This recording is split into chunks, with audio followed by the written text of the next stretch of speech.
세상에 떠도는 기묘한 괴담들. 첫 번째 이야기. 평소에 신경 써야 할 것들. 1. 무서운 이야기를 하면 반드시 어깨를 털어라. 그 귀신이 자기 이야기하는 것을 듣고 몸에부터 해를 입힐 수도 있다. 2. 갑자기 필요 없는 어떤 물건이 심하게 가지고 싶다면 집에 급히 돌아와라. 그 물건에 붙은 귀신이 사람의 정신을 부르는 것이다. 3. 모르는 번호로 전화가 와서 아무 말 없다면 대답 없이 빨리 끊자. 알 수 없는 존재가 자신의 목소리를 따라 집안에 들어올 수도 있다.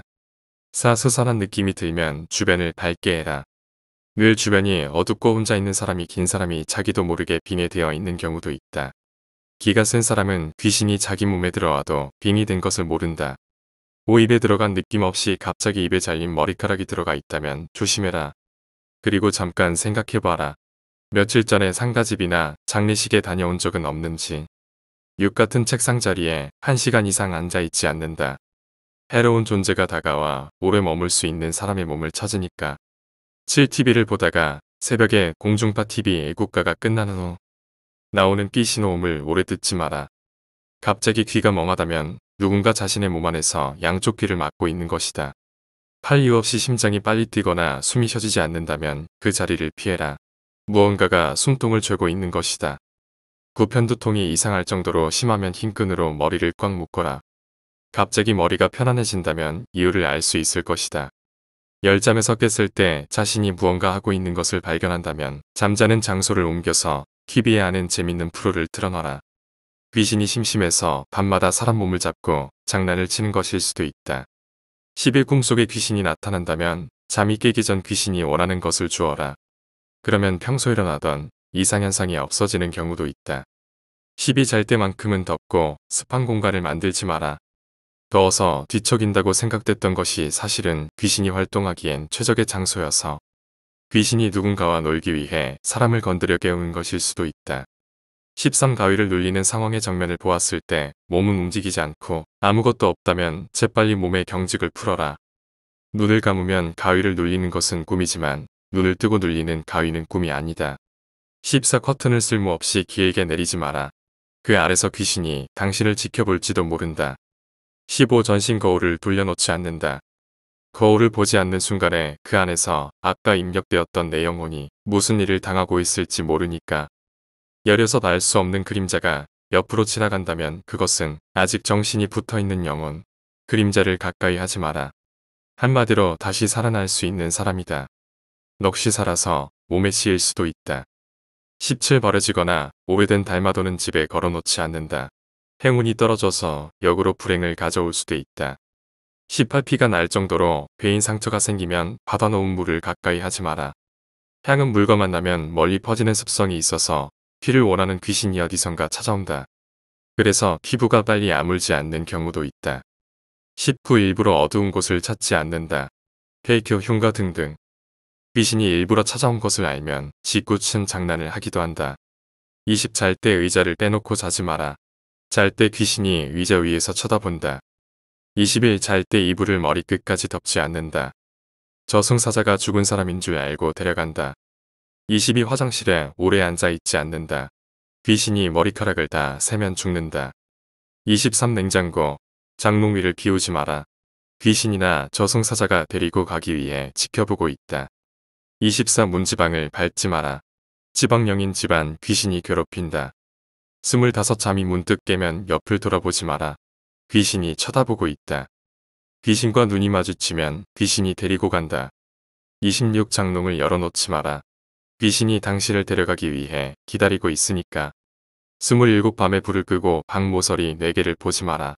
그중 모서리 중 1개에서 귀신이 나와 숨을 못 쉬게 한다. 28. 혼자 잘 때 베개를 옆에 하나 더 두지 마라. 저승사자들이 잠시 쉬기 위해 비워져 있는 자리에 누워서 쉬었다 간다. 두 번째 이야기.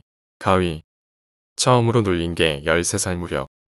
자다가 불현듯 눈이 떠졌는데 몸은 전혀 안 움직이고 내 몸, 정확히는 영혼은 시선이 고정된 벽을 향해 당겨주고 있었다. 본능적으로 지금 여기서 깨어나지 못하면 죽는다는 걸 알았으며 그에 따른 공포가 밀려왔고 정말 죽을 힘을 다해 고개를 돌려 간신히 가위를 풀 수 있었다. 그게 가위인지 몰랐던 그때는 정신병인 줄 알았다. 아무에게도 말 못하고 하루에도 수십 수백 차례 정말 심할 땐 일주일 동안 제대로 잠든 시간이 불과 하루 이틀 정도. 아예 잠을 포기한 적도 많았다. 피곤한 상태지만 그때 잠들면 열의 8분 가위였으니까. 다른 사람들은 어떨지 모르겠는데 내 경우엔 깨어날 때도 손가락 발가락이 아니라 머리를 움직여야만 했다. 어느 정도 움직일 수 있는 범위, 각도로 치자면 적어도 80도 이상을 순식간에 확 넘어가야만 간신히 깨어날 수 있었다. 여하를 막론하고 그 이하일 때는 다시금 가위에 스르르 빨려 들어갔으니까. 하지만 그 각도를 넘기는 게 그렇게 힘들고 어려워 이러다 정말 죽는 거 아닐까 하는 생각도 더럽게 많이 했다. 그럼에도 불구하고 죽진 않았다. 하지만 점점 더 심해지는 그것에 대해 못난 내 자신과의 였고 분노가 점점 더 커져갔을 뿐. 집이 제일 심했지만 사실 장소를 가리진 않았다. 심지어 군대에서도 눌렸으니까. 아무튼 이것도 단계가 있는지 일정한 패턴을 가지고 있지만 시간이 지나면 다른 게 되어 한동안은 그게 쭉 이어지곤 했다. 처음엔 눈에 보이는 가위, 흔히들 겪는 사물회고. 난 정확한 귀신을 본 건 없지만 옆에 자고 있던 사람이 돌아누워서 씩 웃는다든가 아니면 아는 사람이 개구리처럼 뛰어서 운다든가 하는 시. 그 이후엔 엄청난 군중의 중얼거림과 알아들을 수 없는 괴상한 목소리들이 괴로움을 주곤 했다.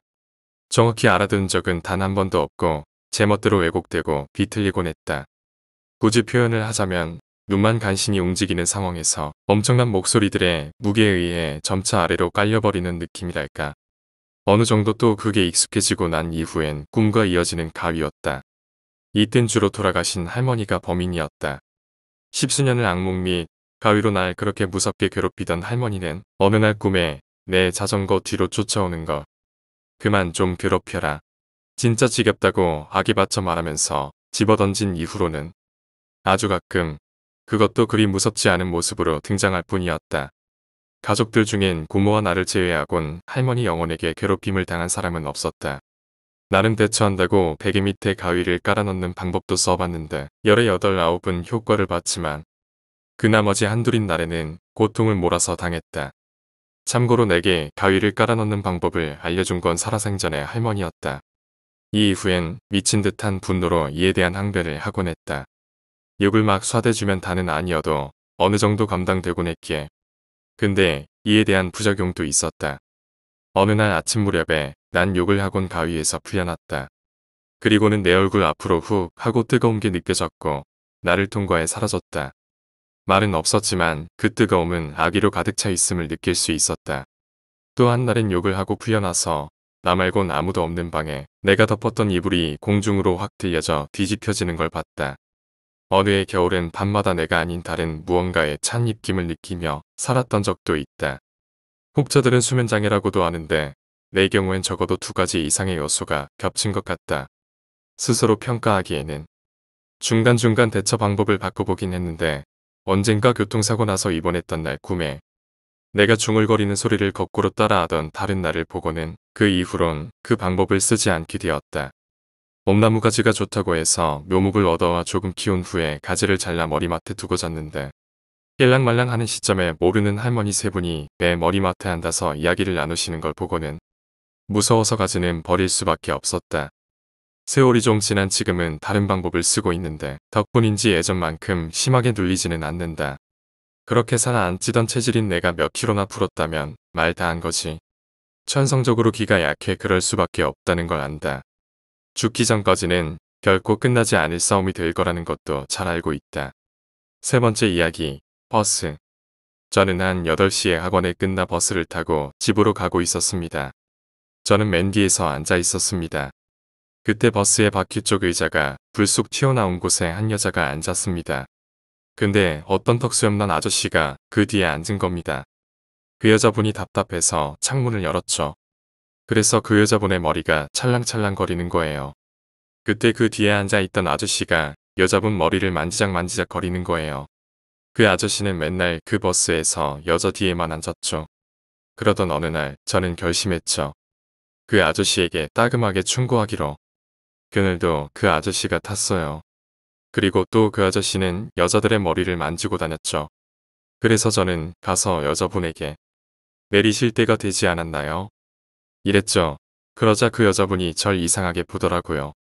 그래서 뒤에 있는 아저씨가 당신 머리를 만지고 있다고 말했죠.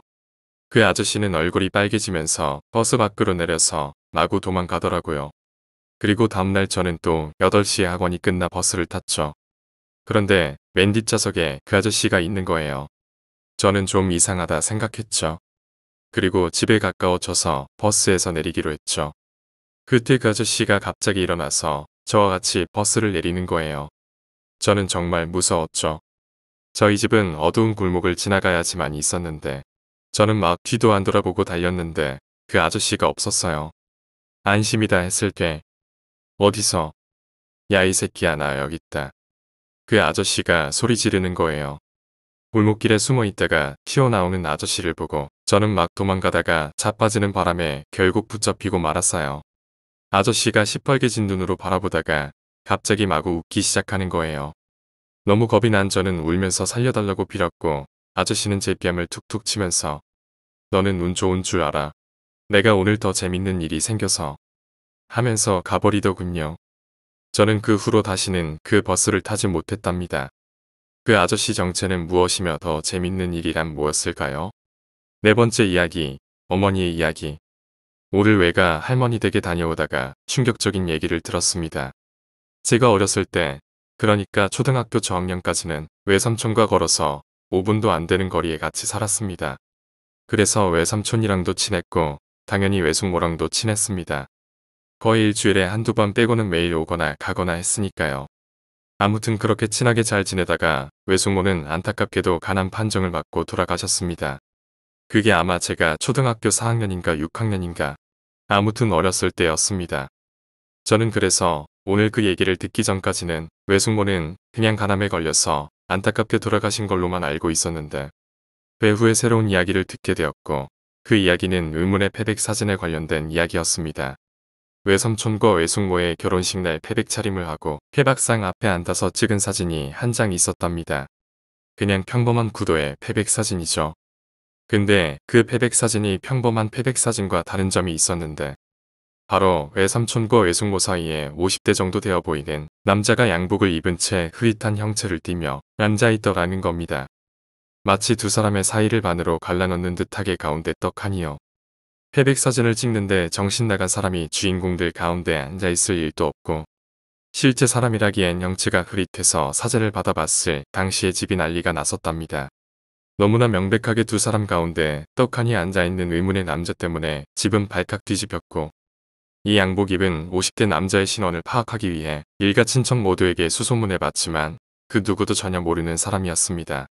아무튼 이 미스터리 투성이의 사진 한 장 때문에 집안 전체가 걱정이 이만저만이 아니었고 장고 끝에 너무 불길한 징조라고 생각해서 그 문제의 사진을 태워버렸답니다. 이후에는 자식도 둘 낳고 평범한 결혼 생활을 해오셨지만 몇 년 안가 아시다시피 외숙모가 급작스럽게 돌아가셨습니다. 어머니 얘기로는 의문의 남성이 외삼촌과 외숙모 가운데 앉아 둘 사이를 갈라놓던 그 사진이 외숙모와 외삼촌을 생사로 갈라놨던 어떤 암시가 담긴 사진이라고 믿고 계신 것 같더군요. 오늘 할머니 댁 들르고 집에 오는 차 안에서 들은 얘기입니다. 귀신이나 미스터리 얘기는 너무너무 좋아하지만 주변에 직접 겪은 일은 전무해서 한간에 떠도는 수많은 귀신 얘기를 믿어야 되나 하는 의심이 컸었는데 전혀 예기치 못하게 어머니가 직접 겪은 일을 듣게 돼서 좀 놀랐습니다.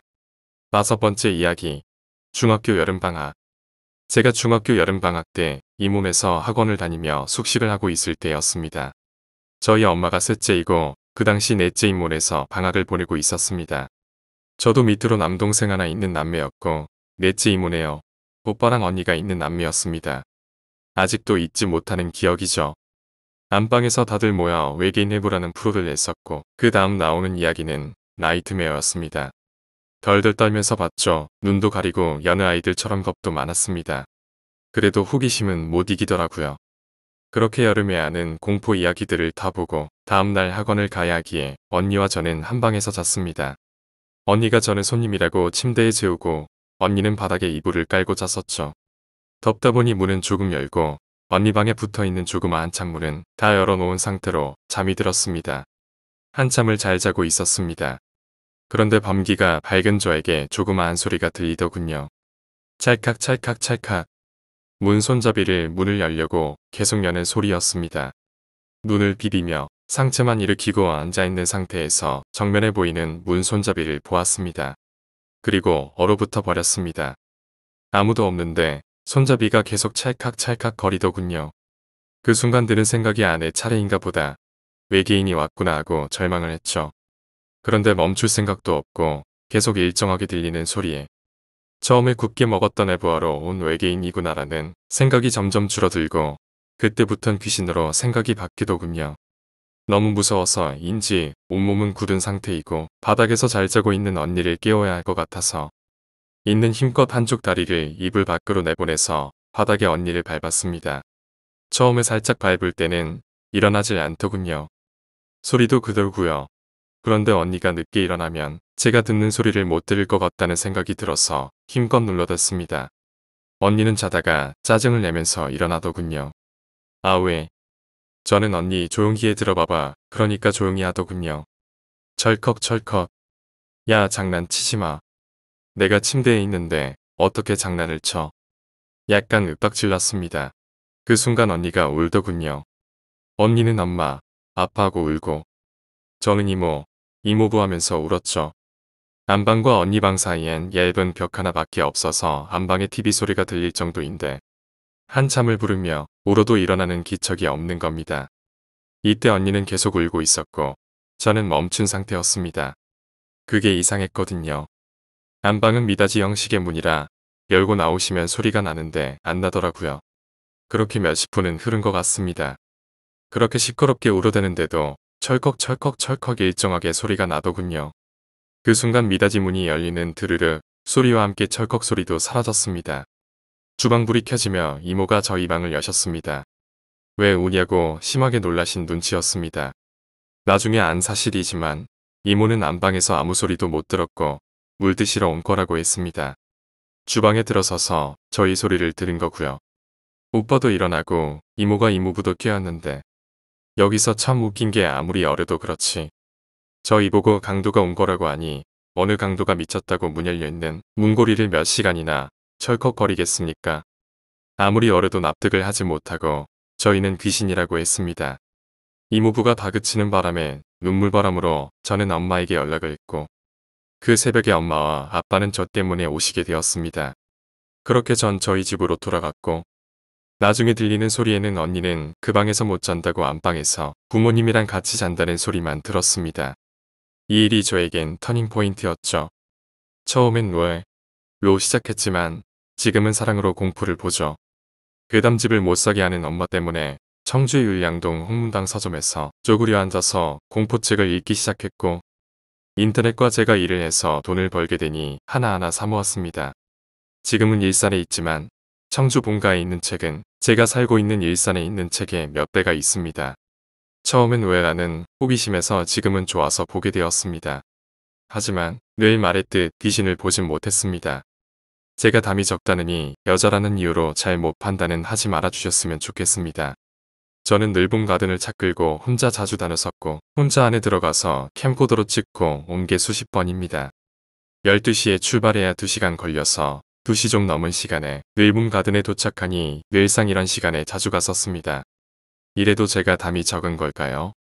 제 주변에서 일어나는 일들은 제가 겪은 일들도 어디서든 들어보지는 못했을 겁니다. 실화이니까요. 가끔 제가 적는 글에 토를 다시는 댓글도 있고 쪽지도 있는데 지금이라도 저에게 새벽 3시에 흉가 가서 밤새고 오라면 올 수 있을 정도의 담을 가진 여자란 것만 알아두세요. 6번째 이야기, 중학교 때. 제가 중학교 1학년 때였는지 2학년 때였는지 기억은 잘 나지 않지만 이 사건은 확실히 기억하고 있습니다. 제가 살던 아파트 뒷베란다로 밖을 바라보면 청솔이라는 고깃집이 있었어요. 건물 앞은 자갈 같은 걸로 깔려 있었고요. 여기서 안 좋았던 건 그 청솔이란 가게의 사장님이 부인을 폭행하는 것이었죠. 여름이었던 걸로 기억해요. 항상 베란다 문을 열어 놓았었으니까요. 시간은 정확히는 모르지만 10시 즈음 같았어요. TV에서 영화가 나오고 있을 때 소리가 들립니다. 살려주세요, 살려주세요, 살려주세요. 이런 소리가 들리면 저랑 제 동생은 자동 반사적으로 뒷베란다에 매달려서 청솔이라는 그 가게를 보면 사장님 차의 바퀴에 손을 올려놓고 바로 맞은편에 있는 저희 하늘 아파트를 향해 살려달라고 외치는 여자분을 볼 수 있었어요. 그렇게 보면 뒤에서 남자가 다가와 그 여자분을 가게로 끌고 들어가는 걸 한두 번 본 게 아니었죠. 저랑 동생은 엄마한테 저거 신고해야 하는 거 아니냐고 하니까 남의 일에 끼어드는 게 아니라고 모른 척하라고 항상 그러셨지만 같은 아파트에 사는 친구들도 밤이면 밤마다 그 여자분이 맞고 도망가고 잡혀 들어가는 걸 봤다고 하더군요.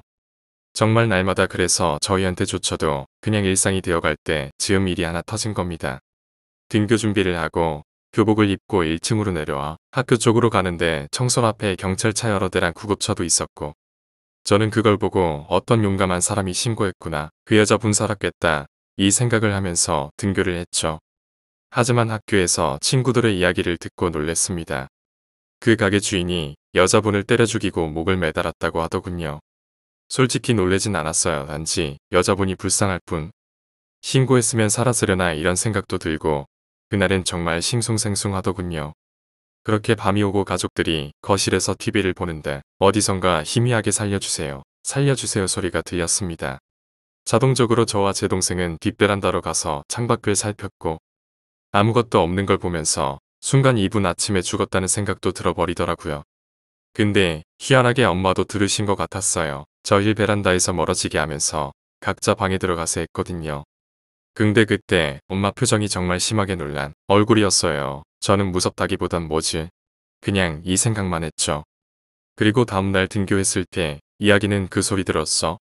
였더군요. 저희만 들은 게 아니더라고요. 근데 죽은 후 들린 소리는 약간 원망이 있었다고 해야 하나? 저만 그런 걸지 몰라도 그렇게 며칠 동안 밤엔 살려달란 소리가 났었고 다른 건물이 생긴 후에 소리가 들리지 않게 되었습니다.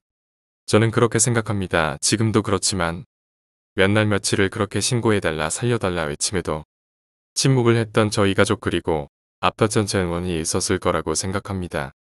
신고만 했었어도 달라지지 않았을까요? 그런 생각이 드네요. 제 잘못이라는 생각. 착잡하네요. 7번째 이야기. 불침번. 김상병은 부사수인 박일병과 함께 불침번 근무를 서게 되었다. 근무 투입 신고를 하고 오는 길. 김상병은 박일병에게 자기 눈 좀 붙일 테니까 당직 사관님 순찰 오면 빨리 깨우라고 하고 잠들었다. 낮 내내 작업을 하느라 피곤했던 김상병은 기대자마자 바로 코까지 골면서 골아떨어져 버렸다. 얼마나 시간이 지났을까 문득 잠에서 깬 김상병은 근무 시간이 얼마나 남았나 시계를 체크하려고 일어섰다.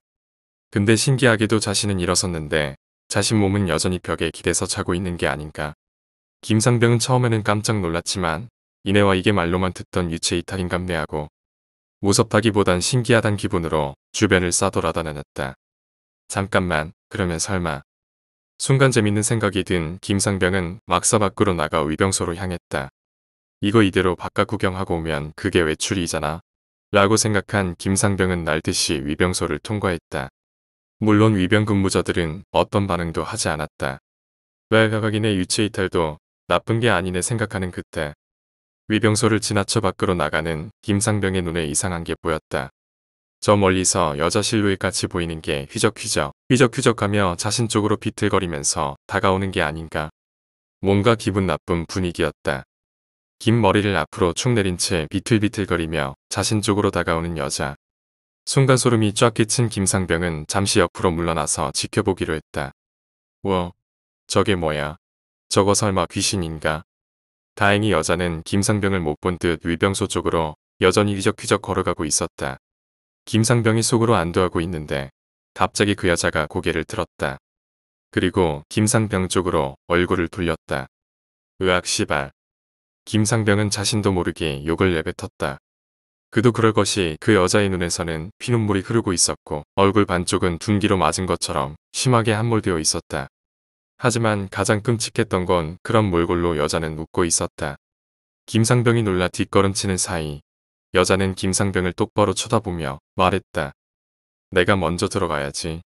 그리고는 위병소 안으로 냅다 달리기 시작했다. 여자가 자신에게 아무 짓도 안 하고 가버린 것에 대해 안심하고 있던 김상병은 여자가 한 말의 의미를 이해하지 못하고 잠시 그 자리에 서 있었다. 내가 먼저 들어가야지. 먼저 들어가. 먼저 돼. 순간 자신이 유체이탈 중이라는 것에 생각이 미친 김상병은 온몸에 소름이 돋았다. 김상병은 위병소 안으로 냅다 뛰었다. 하지만 귀신은 이미 막사에 거의 다 도착해 있었다. 정신없이 뛰어가던 김상병은 귀신이 막사 안으로 들어가자 거의 정신줄을 놓았다. 그런데 그때 헉 하는 소리와 함께 벌떡 잠이 깼다. 잠이 깨자마자 벌떡 일어서니 부사수인 박일병이 이상한 눈으로 쳐다봤다. 후본초 근무 신고하러 갔습니다. 근무 시간 끝났습니다. 아직도 충격이 가시지 않아 얼떨떨한 눈으로 주변을 바라보던 김상병은 순간 사태 파악을 하고는 김일병을 얼싸안았다. 야, 네가 날 살렸다 고맙다 고마워. 김상병이 얼싸안고 기뻐하고 있는데 그 순간 불침번을 쏘고 있던 옆쪽 출입문이 갑자기 확 하고 열렸다.